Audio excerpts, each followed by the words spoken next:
Olá, bom dia! Seja muito bem-vindo ao programa de hoje. Eu te convido para ficar aqui comigo. Eu sou Maíra Guedes. E você vai ver agora no Agro Record. Nós somos em busca de pessoas que produzem o próprio alimento e encontramos a Dona Isabel, que há mais de 5 anos consome hortaliças livres de agrotóxicos. Vamos te mostrar também uma produção de mirtilo que vai além da colheita da fruta. O espaço se tornou ponto de turismo rural e produção de alimentos com a fruta fresca. E olha que esse negócio surgiu durante a pandemia, quando os proprietários ficaram sem renda. E claro que não poderia faltar, hoje tem receita de arroz carreteiro e muita música com Igor e Bruno. O Agro Record começa agora.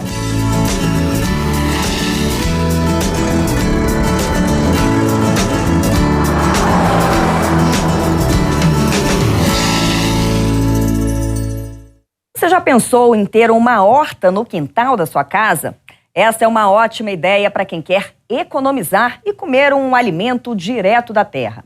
A nossa equipe foi em busca de pessoas que produzem o próprio alimento e encontramos a Dona Isabel, que há mais de 5 anos consome hortaliças livres de agrotóxicos. Vamos ver.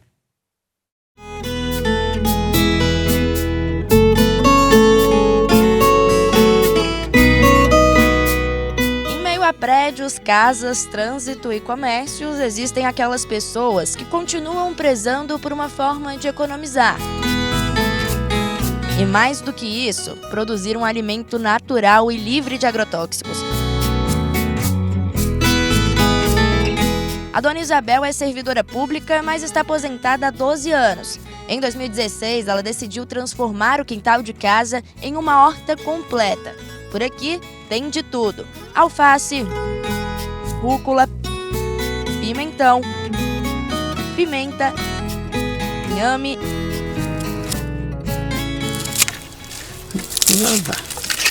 seu alho poró, beterraba e até abacaxi. Um oásis de alimentos naturais no meio da cidade grande. Foi aqui neste lote, que fica no Lago Oeste, que a Dona Isabel decidiu plantar o próprio alimento e desta forma garantir a qualidade do que consome todos os dias. E ela está aqui com a gente. Dona Isabel, conta pra gente então de onde que surgiu essa ideia, né? Como tudo isso começou? Começou da necessidade de ter uma alimentação saudável, sem agrotóxicos e prática, até pela distância, né, da cidade para estar indo buscar. Então eu comecei com um canteiro pequeno, onde eu produzia e já levava para a mesa todo dia aquele alimento necessário para meu consumo. Desde que começou a produzir no quintal de casa, a aposentada e agora pequena agricultora diz que sentiu muita diferença na qualidade de vida. Para ela, os benefícios vão além do alimento natural. O contato direto e diário com a natureza também é uma ótima maneira de cuidar da saúde mental. Hoje vai aumentando, aquilo que era fazer um canteiro só de consumo, ele acaba se tornando grande e você vai repassando para amigos, né, clientes, pessoas indicadas. A gente vai levando saúde para outras pessoas. Dona Isabel, para o pessoal que está em casa, né, você recomenda assim, uma horta caseira para as pessoas alcançarem aí uma alimentação mais saudável, por exemplo?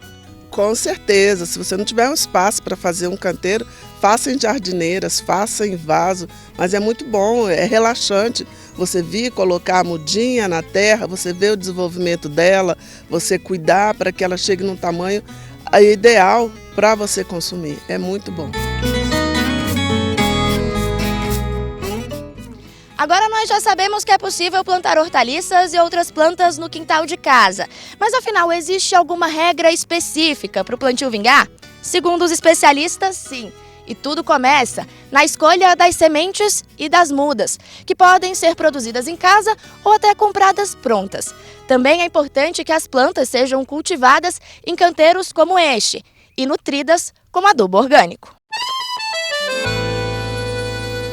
Produzir uma horta no quintal de casa exige cuidado, atenção e, acima de tudo, muita dedicação. Para aprendermos a forma correta de fazer uma horta caseira, conversamos com a Clarissa Campos, que é engenheira agrônoma da Emater, empresa de assistência técnica e extensão rural do Distrito Federal.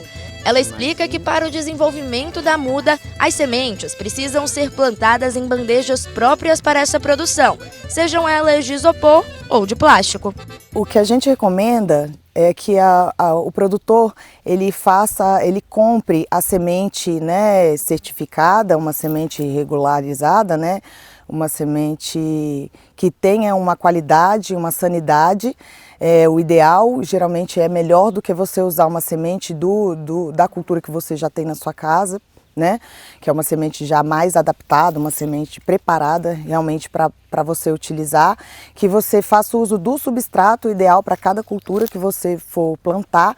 E aí, dependendo da cultura, do sistema radicular da cultura, você vai escolher também o recipiente que vai. Então, pode ser o tubete, pode ser o saquinho, né? Isso aí vai variar de acordo com a cultura. Mas geralmente é isso, você tem uma estrutura de telado, uma estufa, né, que vai proteger essa muda, que vai fazer essa aclimatação dela para ela preparar e vir forte para vingar melhor no terreno. Então ter essa estrutura de telado, utilizar as sementes próprias, né, para essa produção, para ter essa sanidade, fazer o controle da sanidade para que a muda seja sadia, ela vá para o campo sadia e não leve, né, não vá já com doença que já vai comprometer totalmente a produção, e fazer o uso do substrato ideal para cada cultura que você escolher. A escolha do local da horta também é importante. Isso porque para a muda vingar, o canteiro precisa receber no mínimo 4 horas de luz solar por dia, para que desta forma as plantas cresçam verdinhas e cheias de saúde.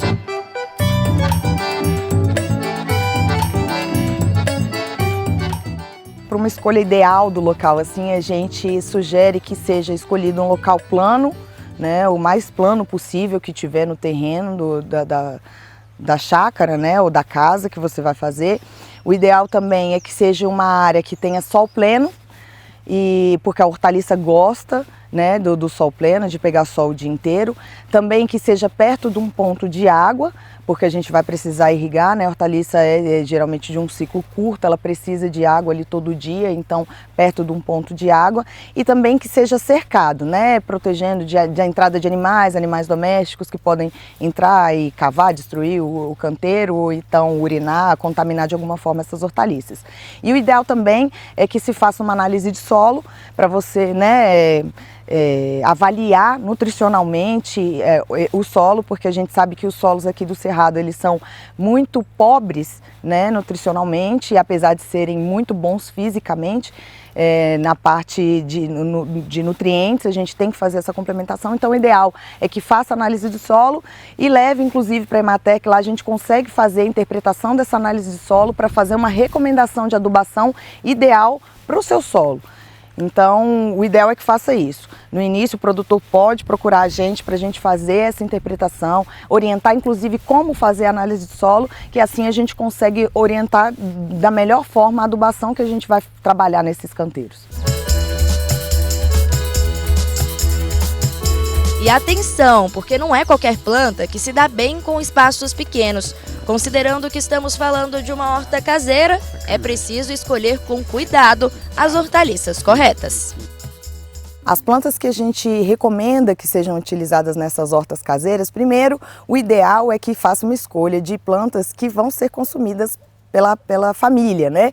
Então, nos canteiros a gente recomenda hortaliças folhosas, né? Então, como a gente tem aqui, rúcula, alface, o próprio alho poró, cheiro verde, né? A cebolinha, a salsa, a couve, as brascas também podem ser usadas, brócolis, couve-flor, temperos, você pode colocar manjericão, alecrim, jiló, pimentas. Então essas plantas a gente recomenda mais de utilizar nas hortas. E diferente de outras culturas, o consórcio de plantas, que é o cultivo de diferentes espécies no mesmo espaço, é super recomendado em casos como este. O bom de você fazer um consórcio de plantas é que você utiliza melhor o espaço, os nutrientes que você vai aplicar ali, né, a adubação, e também aproveitar bem a água que você vai estar colocando ali, né, no canteiro. Então, se você faz um consórcio, você vai ter mais alimentos, né, ali na sua horta, no seu canteiro, você vai utilizar melhor a água, o espaço e o adubo que você vai estar usando. Você não vai desperdiçar e você vai ter uma eficiência melhor, né? Além do que, você utilizando espécies diferentes, né, você faz um controle, consegue fazer ali um controle de pragas, né? Às vezes você, com uma espécie, você atrai um inseto que vai controlar biologicamente outro, né? Que pode ser uma praga de uma outra cultura que você está. E também tem a questão do solo, né? Da saúde do solo. Os sistemas radiculares diferentes também têm uma microbiologia diferente. Então vai acrescentar, vai deixar o solo mais rico e assim vai ter uma melhor produção.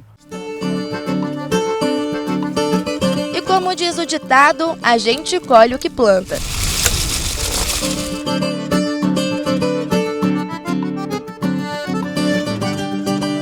Depois de alguns meses, as hortaliças já vão estar prontas para consumo e da horta vão direto para a mesa da cozinha, que no caso da Dona Isabel está a pouquíssimos metros de distância. Eu me sinto realizada, né? Porque é uma economia também e você sabe que você está comendo algo sem veneno, né? Que você pode tirar dali do canteiro e já saborear porque não tem nada que prejudique a saúde. É uma praticidade muito grande também, né? Ter tudo no quintal de casa.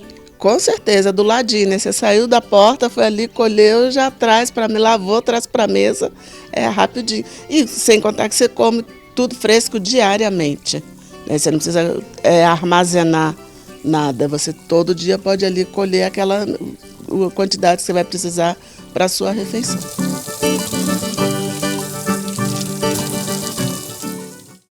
A nossa equipe visitou uma produção de mirtilo em Planaltina de Goiás. A proprietária contou que foi durante a pandemia que decidiu produzir mirtilo, pois havia sido afastada do trabalho. Hoje ela colhe até 2 toneladas da fruta. É um polo de turismo rural e ainda produzem alimentos com a fruta fresca. Confere aí.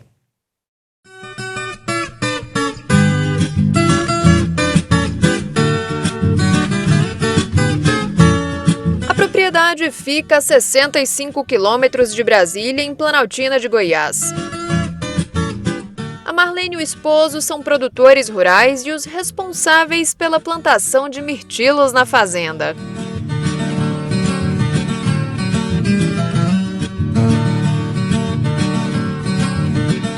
O casal começou com a produção do fruto durante a pandemia e que este ano completa a 2ª safra.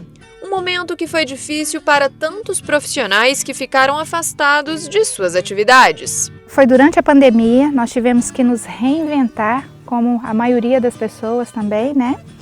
E nós estávamos buscando uma oportunidade de negócio e dentre os planos de negócio que nós fizemos, né, nada era viável, porque a gente pensava em empreender, mas não empreender por empreender, mas algo que agregasse e fosse prazeroso, né? E também que tivesse um retorno financeiro.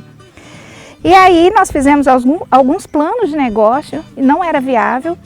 E meu marido viu uma reportagem falando dessa variedade de espécie do mirtilo que tinha sido adaptada para o cerrado.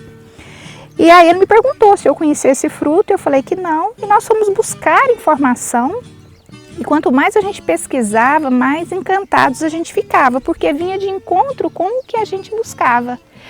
E a partir daí, nós fizemos um planejamento e começamos aí todo esse processo, né, para a implantação do cultivo de mirtilo.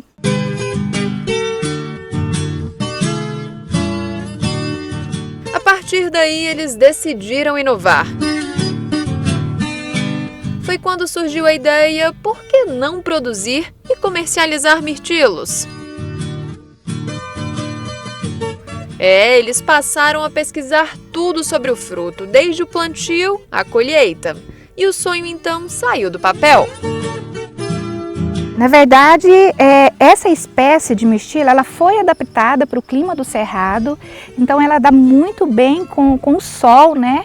E assim, Hoje, nós abrimos a nossa propriedade para produtores que querem, na verdade, conhecer essa cultura, ver como é que foi a nossa experiência. Em momento algum, a gente esconde informação, muito pelo contrário, a gente abre aqui a nossa propriedade para esses produtores e também para as famílias, para as pessoas que querem conhecer, né? E conhecer também um pouquinho da nossa história. Então, aqui é aberto também para esses segmentos aí. E é nesta área de 2.000 metros, no sítio Ouro Azul, que eles realizam a produção do mirtilo, uma frutinha bem pequena, discreta no campo, até mesmo quando pronta para a colheita. Marlene, será que eu já consigo experimentar alguma? Consegue, olha só, aqui a colheita ela é toda manual e eu vou te mostrar agora o ponto correto de colheita e de consumo. Você pode observar que essa aqui está verde e essa aqui já está madura e você vai perceber a diferença nos sabores. Experimenta essa verde primeiro, você vai perceber que ela está mais ácida. E agora experimenta essa que está pronta para o consumo. É uma frutinha doce, mas tem essa acidez ainda quando verde e a gente percebe, assim, eu diria que parece uma amora, talvez. Deixa eu experimentar mais uma para mostrar a cor, que é uma curiosidade para quem está em casa. A gente pensa que é roxa por dentro, mas não, é uma frutinha que é verde, né? Eu diria que é uma explosão de sabor o mirtilo.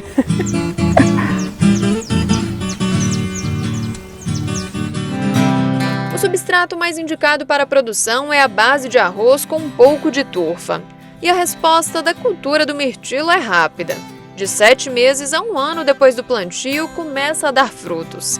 A colheita pode ser programada, sendo realizada semanalmente de maneira manual.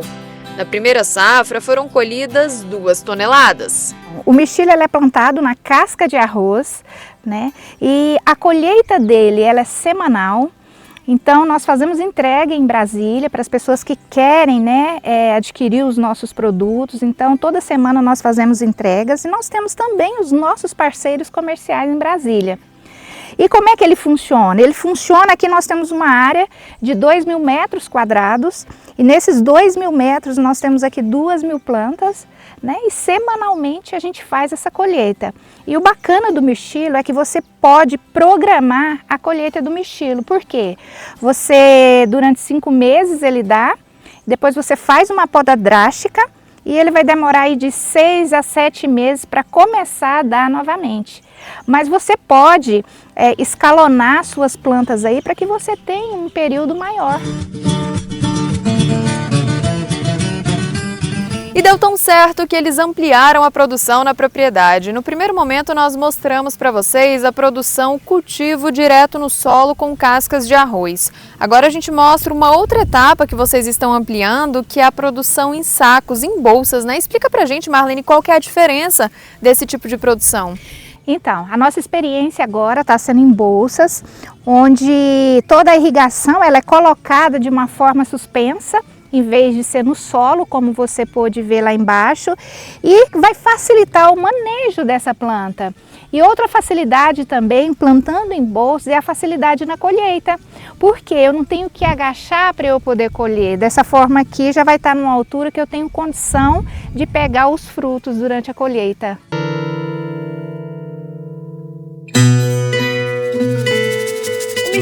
Uma fruta nativa de regiões frias da América do Norte que deu super certo no Cerrado brasiliense. Ele também é conhecido ao redor do mundo como blueberry.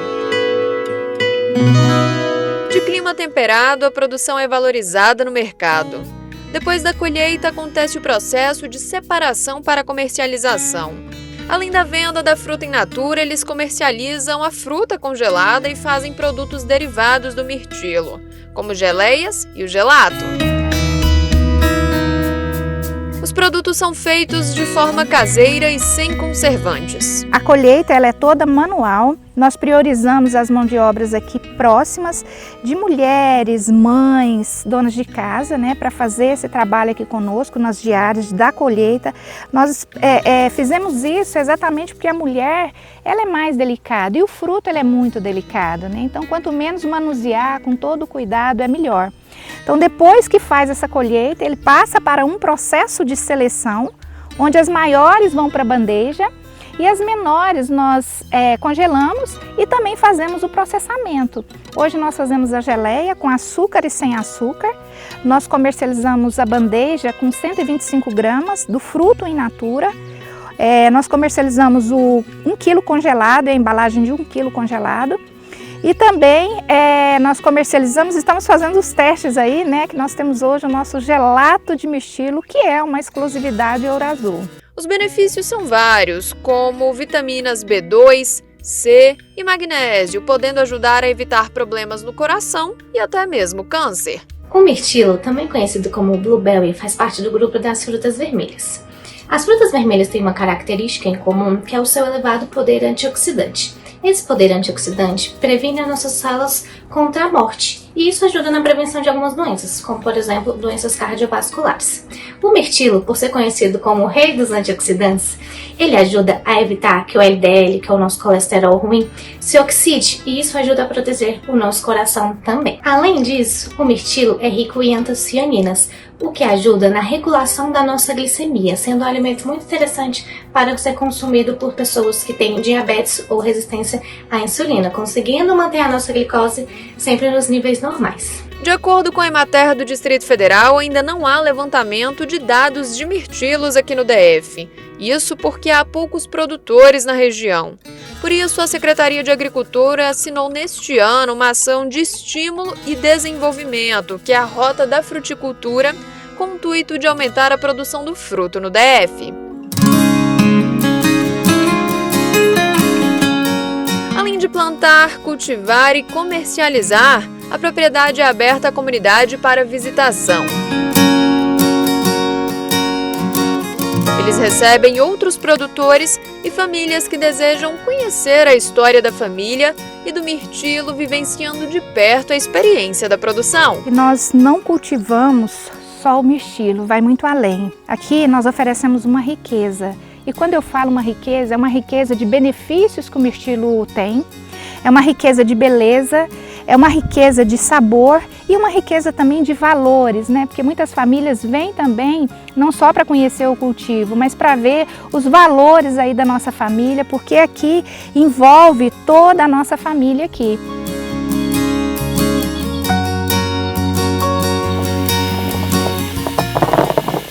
Cuidar dos recursos hídricos deve ser uma preocupação dos produtores rurais. A nossa equipe visitou uma propriedade em Planaltina que sabe dessa importância e aplica técnicas do programa Produtores de Água, que começou em 2011. Vamos ver.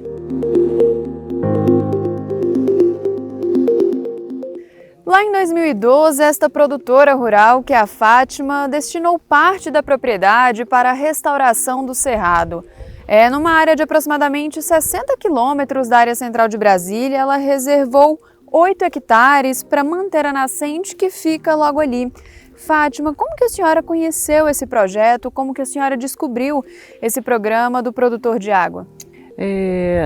Através de uma chamada da Emater aqui no escritório, né, local aqui do Pipiripau, eu vi o chamamento para produtores rurais que quisessem então entrar no projeto, serem selecionados para esse projeto. O projeto foi criado pela Agência Nacional de Águas em 2001, mas passou a valer de fato aqui no DF em 2011. Os produtores rurais são pagos para preservar nascentes de água ou recuperar fontes que secaram. Além do valor recebido anualmente, o pagamento também é feito através de serviços ambientais, com ações voltadas para adequações e melhorias na propriedade. Imediatamente eu identifiquei ali uma grande oportunidade, né, de diversificar as atividades aqui da chácara e fizemos então adesão ao programa. Dentro do programa foram feitas adequações das estradas, foram feitas bacias de contenção para na época da chuva, né, infiltrar, e curvas de nível também em toda a propriedade que ajudam a infiltrar a água da chuva no lençol freático. Além disso, a senhora recebia um valor anual por esse projeto? A senhora recebia parte desse programa em dinheiro? Através do pagamento por serviço ambiental, o PSA. E aí vocês recebiam uma média de quanto? Como é que era assim essa seleção de pagamento? Era variável em razão da vistoria que é feita, né, uma vez por ano, e dentro da pontuação esse valor poderia ir de R$3.000 a R$6.000 por ano. Os serviços ambientais remunerados pelo programa são as ações que colaboram para o aumento da infiltração da água e redução efetiva de erosão dos solos. O produtor recebe ações como cercamento de nascentes, manutenção das áreas rurais e plantio de mudas para o reflorestamento da área de preservação. Nós tivemos a oportunidade de ver essas 8.000 nativas do Cerrado crescerem bastante, ao ponto de começarem a dar sementes, mas que infelizmente no ano passado, num incêndio em 10 de setembro, elas foram destruídas. E hoje a gente tem aí talvez 40% das 8.000 nativas que foram plantadas, 40% ainda permanece. Dependendo da época de seca, a nascente chega a ficar sem água. Mas com o projeto e essas adaptações, as nascentes são mantidas com água por mais tempo. Pertinho da capital federal existe um conjunto de nascentes conhecido como Águas Emendadas. Uma dessas veredas forma o córrego do Pipiripau, que abastece muitas propriedades rurais no entorno de Brasília. O programa é coordenado pela DASA em parceria com várias outras instituições e tem como intuito orientar sobre práticas de uso sustentável dos recursos naturais. Entre elas, o uso do solo e da água na agricultura, a proteção de áreas conservadas e o incentivo da atividade rural sustentável. Os benefícios são vários. O que difere o produtor de água de outros programas semelhantes é a adesão voluntária do produtor rural, que ao realizar práticas conservacionistas se torna um parceiro do programa, e os serviços ambientais que ele pratica na propriedade são passíveis de pagamento por serviços ambientais, que é o chamado PSA. No Distrito Federal, o Programa Produtor de Água foi implementado na Bacia do Ribeirão Pipiripau e na Bacia do Rio Descoberto. A Bacia do Ribeirão Pipiripau foi implementada em 2011 e no Descoberto em 2019. A unidade de gestão do projeto ela é formada por instituições parceiras por meio de um acordo de cooperação técnica. No momento, esse acordo de cooperação técnica está em processo de renovação no projeto Produtor de Água do Pipiripau e já no Descoberto está prestes a ser publicado o edital de chamamento público. E o processo funciona assim. A equipe visita a propriedade e faz o levantamento que aponta as áreas degradadas ou que precisam de reflorestamento. Em caso de nascente seca, são plantadas mudas e feito esse cercamento. As árvores ajudam na infiltração de água no solo e o cercamento evita que os animais de grande porte pisoteiem a nascente e prejudiquem a compactação do solo. Em 2019, o programa Produtor de Água no Pipiripau tinha 188 propriedades rurais participantes e quase 3 milhões em volume de recursos obtidos por meio de pagamento pelos serviços ambientais. É muito gratificante fazer parte desse programa porque ele abriu muitas portas, não só para a nossa família, para a nossa chácara, mas para o território como um todo. A partir dele conhecemos outros agricultores, fundamos uma associação, tivemos a oportunidade de trazer visibilidade para esse território, para esse trabalho de agroecologia, de agrofloresta, do alimento orgânico. Então uma grande transformação veio a partir dessa consciência inicial, da minha consciência inicial, da minha família, expandindo isso para um território. Daqui a pouco nós vamos falar sobre as mulheres no cenário agrícola aqui do DF. É logo depois do intervalo, não saia daí.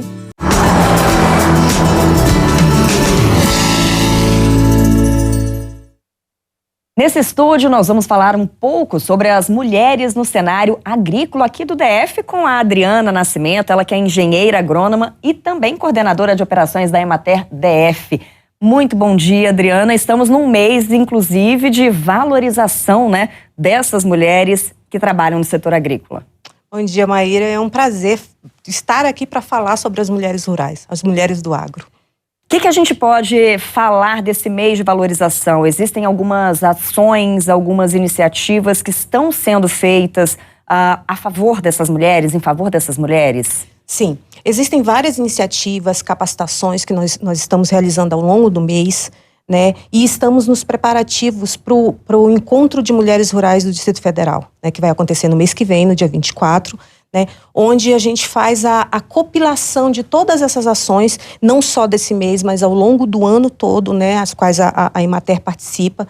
Então, a gente está nessa preparação para esse encontro, que é um fórum de discussão, de debate, onde as mulheres do agro, elas apresentam as demandas do campo, né? Muitas das nossas ações, né, das ações da Emater DF, elas são pautadas nesse encontro, nessas demandas para elas, né?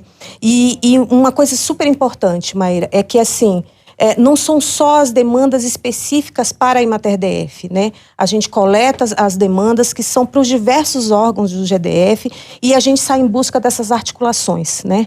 Um exemplo muito bacana desse ano foram a inauguração de 2 creches rurais, né? As primeiras do Distrito Federal, né? Que foi uma articulação que a gente fez junto com a Secretaria de Educação e entregamos a essas mulheres. E aí a gente entra numa discussão, porque quando a gente fala das mulheres no campo, a gente imagina mulheres tomando conta dos seus negócios, tomando a frente, mas a partir do momento que a gente dá uma rede de apoio, a gente também dá ali subsídios para que elas continuem fazendo isso, né? Que é o caso das creches. Por isso essas parcerias. Perfeito. Exatamente.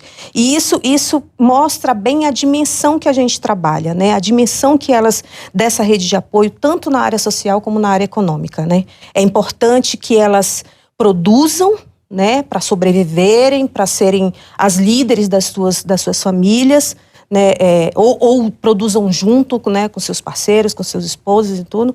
Mas é importante também essa rede de apoio para que ela possa trabalhar no campo, né? Muitas das nossas mulheres não tinham como trabalhar no campo porque cuidam dos filhos e das outras inúmeras tarefas, né? Então, esse exemplo das creches rurais é um exemplo perfeito dessa dimensão social que a gente trabalha também.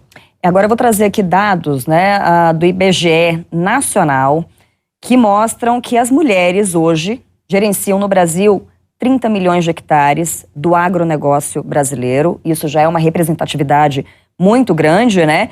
E isso representa 8,5% das áreas ocupadas por propriedades no país. Adriana, aqui no Distrito Federal, quando a gente traz esses números para cá, qual é a representatividade feminina no agro aqui do DF? Aqui do DF, a representatividade feminina é de 37%. Maíra. Olha só, bem acima do que a gente vê no cenário nacional. Isso.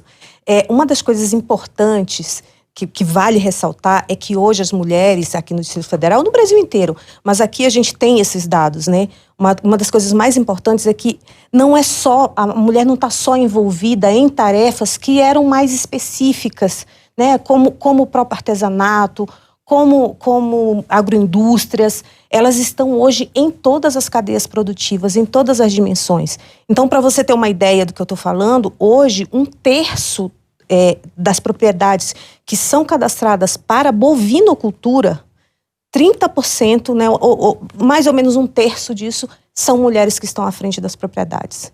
Entendeu? Então, é uma atividade que caracteristicamente seria dos homens, né? Mas elas estão... E esse é o cenário. 1/3, né, está... Claro que existem cadeias produtivas, como a própria floricultura, como eu citei, que elas são mais destaque, mas bovinocultura, caprinocultura, ovinos, entendeu? Elas ocupam hoje cerca de 1/3 desse cenário. Você deu pra gente uma ideia aí do que era visto antigamente da posição da mulher no campo para o que a mulher hoje representa. A gente pode dizer que essa área da bovinocultura é uma área que está em constante crescimento para as mulheres? Sim, porque é uma área que não é só a criação, entendeu? Ela vem também o derivado do leite, entendeu? Fazer o queijo, trabalhar com os derivados. E isso a mulher né, a mulher permeia muito bem por isso, né? Então hoje não é só, mas não é só isso, né? Não é só, mas ela cuida do gado também, tudo e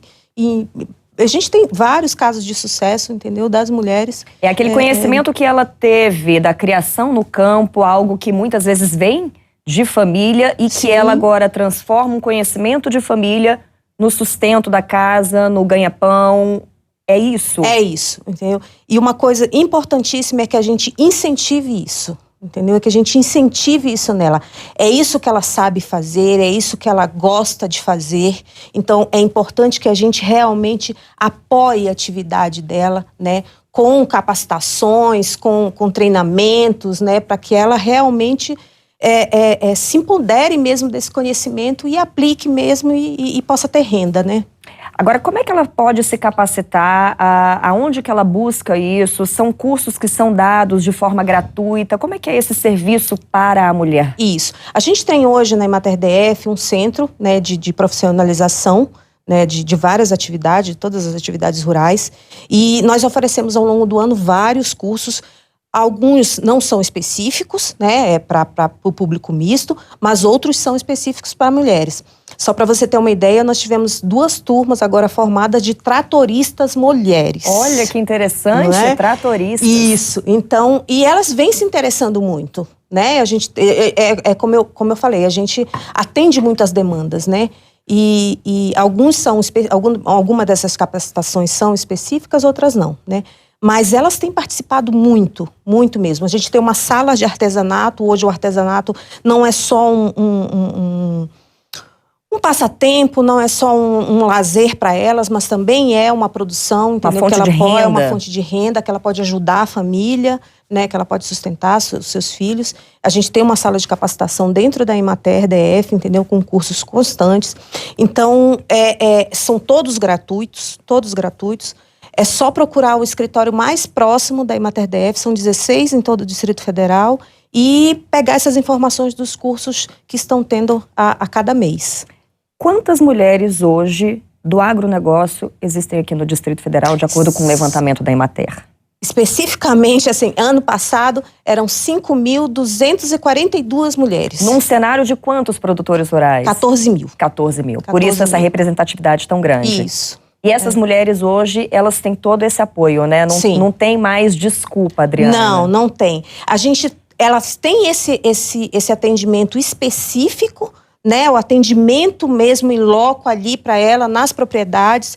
E além desse atendimento específico, tem todo esse outro atendimento em forma de capacitação, de aposentadoria rural que a gente atende. Então tem toda realmente é uma rede de apoio, entendeu?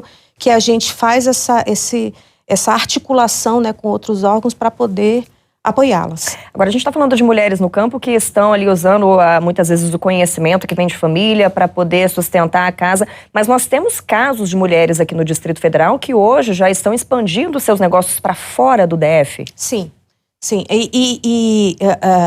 Assim, dentro do DF existem políticas públicas específicas e fora a gente está agora apoiando para que justamente elas tenham mais essa coisa do empreendedorismo. Nós estamos levando agora 30 mulheres, entendeu, para Santa Catarina, para Ipagre, para ver essas questões de empreendedorismo fora do Distrito Federal, né? E hoje a gente tem vários casos de sucesso, entendeu? Mulheres que estão fazendo chocolate, entendeu, que já está fora do Distrito Federal, mulheres que estão trabalhando com polpas de frutas, entendeu? Mulheres que estão plantando agora, a gente está aí num programa de rota da fruticultura que está plantando açaí, plantando mirtilo, que são novas fronteiras para o Distrito Federal, para a gente atingir mercados até no exterior, se Deus quiser. Tomara, né? Tomara, né? Pra gente, enfim, são em todas as áreas mesmo, em todas as dimensões, as mulheres estão realmente atuando muito bem. E você mencionou aí a questão do mirtilo. Hoje, nós já mostramos, inclusive aqui no nosso Agro Record, uma produtora rural que trabalha com mirtilo, que está levando tudo isso para fora. Ou seja, a gente já está trazendo as informações que são importantes e, ao mesmo tempo, os exemplos, né? Sim, isso é muito importante. Esses exemplos também são importantes, Adriana, para que outras mulheres se encorajam e sigam esse caminho, que é um caminho realmente economicamente bom. Sim, e como é bom a gente ver os pioneirismos, sabe? Eu acabei de citar aqui o açaí, o pioneirismo do açaí de terra firme aqui no Distrito Federal é de uma mulher, né? Olha, que legal. O pioneirismo da criação de búfalos aqui no Distrito Federal é de uma mulher lá da Ceilândia. Então, existem vários exemplos, sabe? Para que as outras realmente percebam enfim, sigam, né? que é o que a gente quer. É o a que gente vocês- dá orientação, né, toda a base e tudo, mas a gente quer que elas caminhem, né, sozinhas. Existem várias áreas, né? Várias áreas, entendeu? Agora a gente incentiva muito esse trabalho de base para que ela realmente conheça como plantar. Não é só o derivado, né? Não é só aquele trabalho produto mais final refinado. ali, né? Não é só o produto final. É para que ela realmente, entendeu? Tenha todo esse Saiba o conhecimento. investimento inicial. Isso. Entendi. E uma coisa extremamente importante, nós temos 2 programas na Emater que a gente valoriza muito o trabalho da mulher, que é a de jovem rural, né, para promover a sucessão dentro das propriedades, e a questão do empreendedorismo mesmo, entendeu? Como gerir uma propriedade. Bacana. A Emater está aí, então, dando esse apoio para as mulheres. A gente está trazendo essa informação. Eu aproveito para te agradecer, viu, Adriana? Bate-papo muito bacana, muito produtivo. Eu que agradeço. A Emater está sempre à disposição. Perfeito, Obrigada. excelente. Obrigada, viu? E olha só, hoje tem receita de arroz carreteiro e muita música com Igor e Bruno. É logo depois do intervalo. Já, já.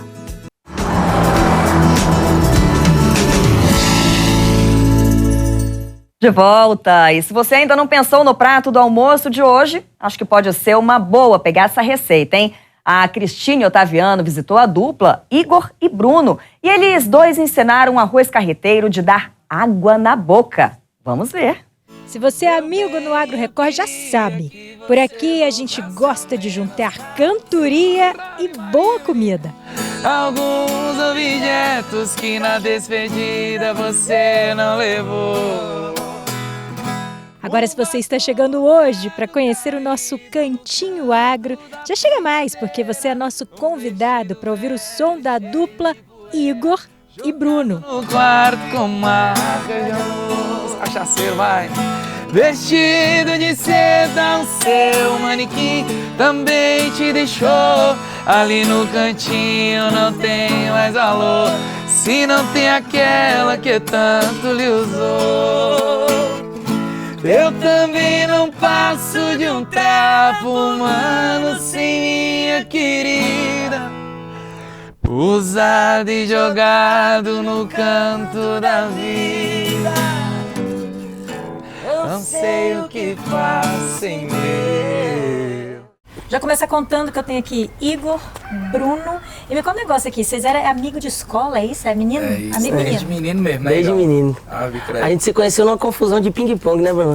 Como é que foi isso? verdade. Rapaz, eu e o Bruno a gente não se conhecia e eu tinha uma raquete que eu tinha um ciúme doido dela. Aí o Bruno, eu deixei o celular, né? Você pegou assim, jogou o celular, arranhou. Tinha quantos Ele pediu anos? pra Foi segurar, isso? a gente tinha um Criança. Aí tinha uns 15 anos, 16 anos. Adolescente, É, né? menino ainda. Fomos pra igreja, né? O Ig já era da igreja há algum tempo atrás, né? Na verdade, que o pai dele também é da igreja, o pai e a mãe dele já trabalhava lá no louvor. Depois de um tempo, depois de uns 3 anos que eu fui mexer com igreja. E foi esse negócio de igreja também que acabou trazendo vocês pra dentro da música. Sim, sim. Ambos os casos. Como meu pai é músico, né? Meu pai, ele é professor, dá aulas e tal. E aí eu sempre tava junto ali, desde pequenininho, Dentro vendo do ambiente aquilo. de casa, Isso. a música era constante. Aí, quando deu 9 anos de idade, eu comecei a participar de um coral, de um quinteto lá. E aí fui, depois disso, não parei mais. Como é que é esse negócio de resolver juntar pra ser dupla sertaneja? Tem que ter uma química juntos, o negócio começa mais ou menos, dá uma conveniência aí pela vontade dos dois. Como é que é esse negócio? Na verdade foi assim, a gente estudava na mesma escola, né? Aí acabou que a gente pegava um violãozinho, aí ficava brincando, pô, por que vocês não cantam? Só que nós não sabia cantar. Era só música louvor mesmo na igreja. Aí acabou que eu era a primeira voz na época, aí depois o Ig virou primeira voz. Mas foi tipo assim, bem naturalzão. É porque a gente começou, na época que a gente era da escola, a gente começou a estudar à noite, né? Aí tinha umas quintas e sexta-feira que a gente matava a aula pra ir cantar com os meninos. Aí a gente começou a cantar e pegamos umas 2 músicas, né? Na época do Lucas Luke e um outro lá que eu nem lembro o que era, o Modão. E aí a gente começou a cantar só essas 2 músicas. Aí a galera começou a falar, pô, vocês cantam legal junto, velho. Vocês podiam juntar. Podia juntar de verdade. Podia juntar mesmo. Aí eu sei que passou um tempo e vocês resolveram fazer um negócio aí num bar, no restaurante, juntou pai, mãe, equipe papagaio, familiada. Um negócio de açaí, açaiteria. Aí juntou, era um amigo nosso lá, chamou a gente pra cantar. Não, vamos fazer um teste, vamos cantar lá? Rapaz, mas que fuma. Aí nós chamamos só família. Enchemos o povo pra comer lá de açaí e cantamos só as modas. momento ser completo, a gente também vai colocar estes cantadores de moda de viola na beira do fogão para preparar um arroz carreteiro. Você gosta? Seguinte, o Igor é organizado, ele já fez um pré-preparo, já tem aqui carnes picadinhas, como a gente mostrou, tem um arroz aqui, ó, que ele já tá quentinho aqui, já foi feito, pré-preparado. Fica mais fácil, né? Facilitar também, né? E aí tem uma ordem de colocar isso na panela, como é que a gente vai começar esse Tem, então, como eu começo colocando o bacon, né, pra soltar um pouquinho da gordura também, pra já ir dando um gosto na carne também, né? Depois coloco calabresa, aí venho com a carne de sol. Depois eu boto a linguiça, vou cortando ela aqui mesmo na colher para dar uma picadinha nela. Aí depois eu jogo tomate, cebola. E vai ficar delícia. E aí vai ficar o carreteirão. Vocês viajam muito, né? Acho que isso aqui é fácil para vocês no dia a dia. E a gente acaba aprendendo algumas coisas aqui nesse acampamento de estrada. É verdade. Nos lugares aí de cavalgada desse trem é o que rola é carreteiro. Aí a gente vai aprendendo. Deixa eu mostrar outra coisa que foi surpresa para mim. Beleza. Talvez não seja para muita gente que está acompanhando essa Pode ficar à vontade. Demais, que é esse tacho com esse tripé aqui. Esse aqui também é um improviso de viagem. É bom que fica mais fácil. Qualquer lugar que for fazer um acampamento na beira de um copo, você consegue fazer um carreteirão para todo mundo. Bacana demais. Vocês trouxeram isso aqui de Minas? De Minas, lá de Patinga, Minas Gerais, a cidade da minha família, lá no Vale do Aço. Então só encontra lá, dessa aqui. Bora colocar esse carreteiro nesse negócio legal aí? Agora. Ele te provoca pra mostrar que é melhor que eu. Ele já separou os ingredientes, anota aí. As carnes são bacon, linguiça, calabresa, carne de sol, que já passou pelo processo de tirar o sal. E para temperar, cebola, alho, cheiro verde, tomate. Eu fiz o arroz antes, igual eu tava explicando aqui, que eu tô sem a tampa, né? Aí tem que improvisar, colocar um papel alumínio e tal, pra não ficar feio, a gente já fez antes, pra ficar mais rápido também, né? Com o arrozinho pronto, mas se fizer o arroz junto, ele ganha cor. Ele ganha. Aí a gente, pra fazer com o arroz aqui, nesse ponto, a gente coloca o arroz, aí coloca a água, mistura tudo e tampa. Aí deixa mas eu tô achando que muita gente que tá assistindo a gente hoje vai preparar um arroz carreteiro em casa. Assim, gente, não sei se é a forma certa de fazer, é o jeito que eu faço, né? Mas vamos ver se vai dar no final dá certo. Vamos ver se vai dar certo. Gente, aqui agora ficou nossa massa pronta. Famoso sushi. Mais do que eu, mais do que eu. Ficou pronto aqui então, a gente fez essa mistura que a gente foi acompanhando aqui no passo a passo. Já peguei meu prato, vou dar uma servida aqui, ó, pegar um pedaço desse queijo que tá queijinho, dentro. Na verdade, hein, Gão? Gente, eu não minto, tá? Não pode mentir. Então pronto, tem que falar a verdade. Ficou bom, você fala. Se ficou ruim, fala também. Eu gosto de fazer essa matéria. Essa aqui é a melhor que tem no Brasil, né? Vamos ver. Vou pegar aqui um pouquinho de arroz, com essa calabresa. Eu vou fazer o seguinte, para não ficar falando de boca cheia, eu vou comer e vocês continuam aí cantando. Bora. E animando a galera. Eu vou dar lugar aqui pro Igor, vou sentar na mesinha. Cris, muito obrigado. Obrigada a vocês pela participação. Toda a equipe aí. Tamo junto demais. Pelo papo bom. Satisfação aí fazer essa comida pra vocês. Marcar outro, né? Tem que marcar outro. Marcar o churrasco agora. Bora inventar outra coisa pro Bruno no fogão. Aí eu vou ficar só sentadinho. Aí vai também. ser um desastre, viu? Então vamos pro violão, que vocês são bons também. Simbora. Puxa uma moda pra nós, hein, meu filho? O que eu não tenho em casa, lá eu encontro em outros braços. Até pareço um menino quando a outra me dá um abraço. Quem não tem amor em casa vai se ajeitar na rua. Se você não tem pra dar, sei que a culpa não é sua. Mas por favor me entenda, não estou te traindo. Eu só quero carinho e você não tem pra dar. Fui buscar o que eu não tinha em outros braços. Tô indo embora, um abraço. E a gente sempre encerra o Agro Record lá em cima. Hoje não poderia ser diferente, com essa receita deliciosa que você já pode preparar para o almoço que vai ser servido daqui a pouquinho aí na sua casa. Nosso programa de hoje termina aqui. Muito obrigada pela sua companhia. Um ótimo domingo e até a próxima.